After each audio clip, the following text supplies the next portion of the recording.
Salut tout le monde et bienvenue sur la chaîne Le Café des Curieux. Ici on explique des sujets qui vous intéressent avec des mots simples et des exemples clairs. Parfois je fais aussi des tutos en informatique, mais aujourd'hui on va parler d'un sujet super cool et un peu mystérieux. L'intelligence artificielle ou l'IA. C'est une technologie qui peut faire des choses incroyables, mais qui soulève aussi beaucoup de questions. Alors prêt à découvrir tout ça? On commence juste après le générique.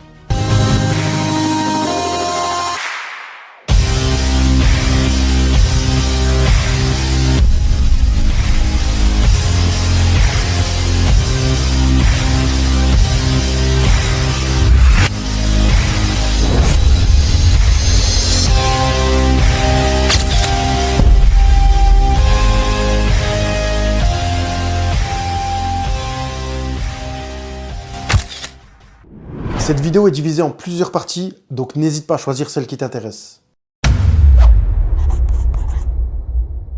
Qu'est-ce que l'intelligence artificielle? Alors l'intelligence artificielle, c'est une technologie qui permet à des machines, comme des ordinateurs, de réaliser des tâches qu'on pensait réservées aux humains. Parler, comprendre des images, ou même jouer à des jeux vidéo. Mais comment tout cela fonctionne-t-il? Les machines utilisent une méthode appelée apprentissage automatique. En simplifiant les choses, c'est un peu comme un élève à l'école qui apprend en observant et en pratiquant. Une intelligence artificielle ne sait rien au départ, tout comme un élève qui découvre une nouvelle matière. Elle doit analyser une grande quantité de données pour en tirer des leçons.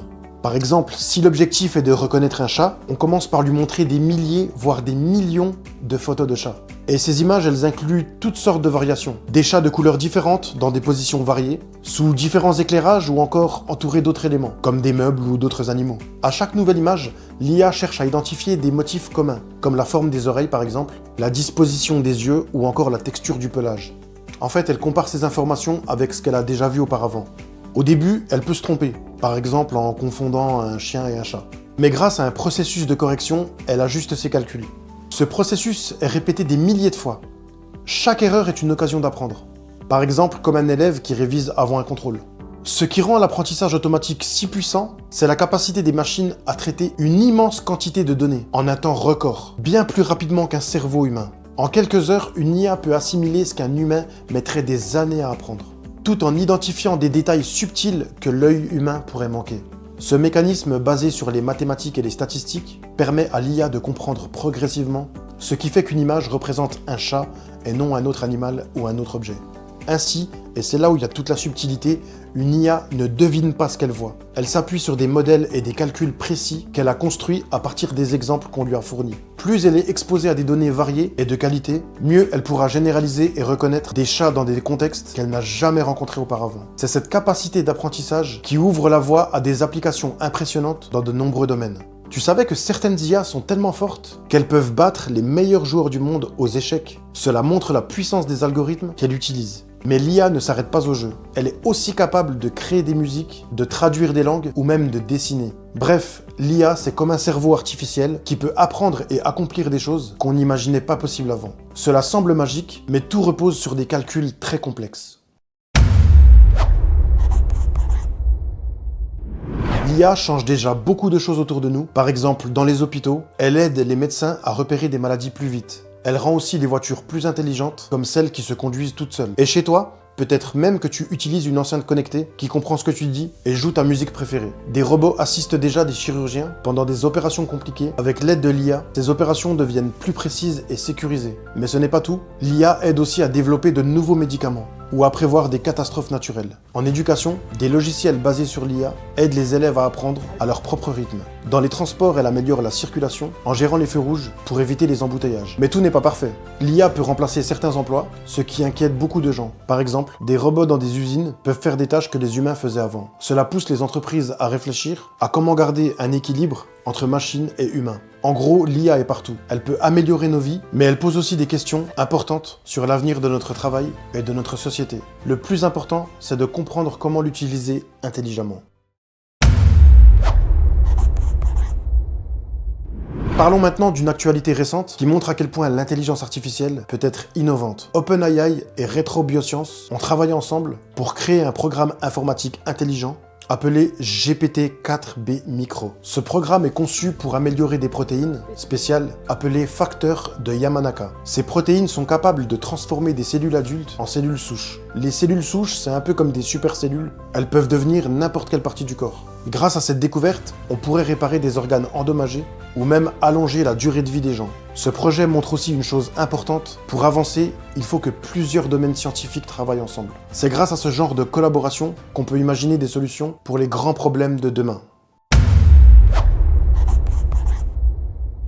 L'IA est impressionnante, mais elle peut aussi faire peur. Pourquoi ?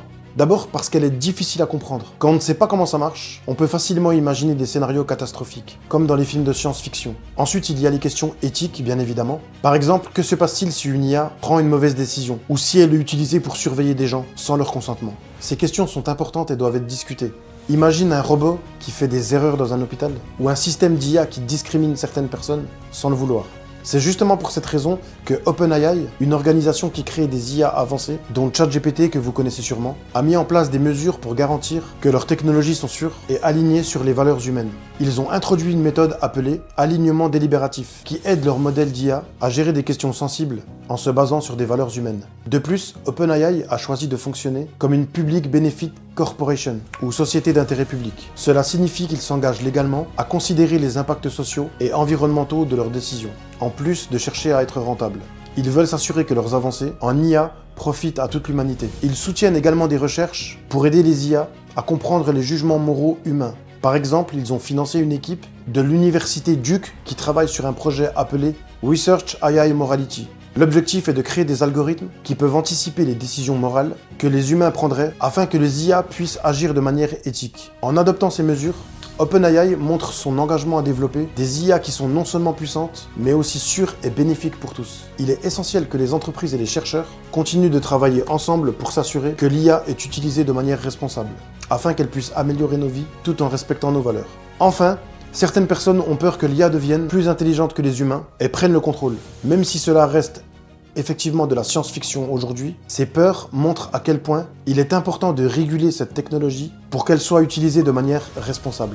Alors l'IA, danger ou opportunité? Cela dépend de la manière dont nous choisissons de l'utiliser. Avec des règles claires et une bonne éducation sur le sujet, elle peut être un outil formidable. Pour résumer, l'IA est une invention révolutionnaire. Elle peut faire des choses incroyables, comme aider à sauver des vies, créer de nouvelles idées, ou rendre nos quotidiens plus faciles. Mais elle pose aussi des questions importantes sur notre éthique et notre futur. Le plus important, c'est de ne pas avoir peur, mais de s'informer et d'apprendre comment l'utiliser de manière responsable. L'IA peut être super pratique, mais il y a un piège. Si on l'utilise pour faire des choses qu'on sait déjà faire, comme écrire un texte qu'on pourrait très bien rédiger nous-mêmes, elle risque de nous rendre dépendants. Pour en avoir fait les frais moi-même, je peux vous dire qu'à force de l'utiliser pour tout, on finit par perdre un peu de notre créativité. Et ça, ce serait vraiment dommage, car notre imagination est une des choses qui nous rend uniques. En revanche, l'IA peut être une aide précieuse pour accélérer certaines tâches. Par exemple, si vous avez besoin d'un coup de pouce pour rédiger une lettre de motivation, ou pour poser des questions sur un sujet que vous ne comprenez pas encore, elle peut vous guider. Mais attention, l'IA n'est pas infaillible. Il est essentiel de compléter ces réponses avec des recherches dans des sources fiables. Et peut-être que vous vous demandez, mais alors à quoi bon utiliser l'intelligence artificielle si je dois vérifier derrière? Eh bien l'intérêt c'est qu'il vous donne une direction, il vous aide à orienter vos recherches ou à explorer un domaine particulier. Ensuite c'est à vous de faire le reste, de vérifier, de comprendre et d'apprendre par vous-même. L'IA c'est comme un GPS, elle vous montre le chemin, mais c'est vous qui décidez où vous voulez aller. Alors utilisez-la intelligemment, sans perdre de vue votre propre créativité et votre esprit critique. Merci d'avoir regardé cette vidéo. Si tu as aimé, n'hésite pas à laisser un commentaire, à t'abonner et à la partager avec tes amis ou ta famille, sans oublier le pouce bleu. C'était le Café des Curieux, du savoir à partager comme un bon café. Salut.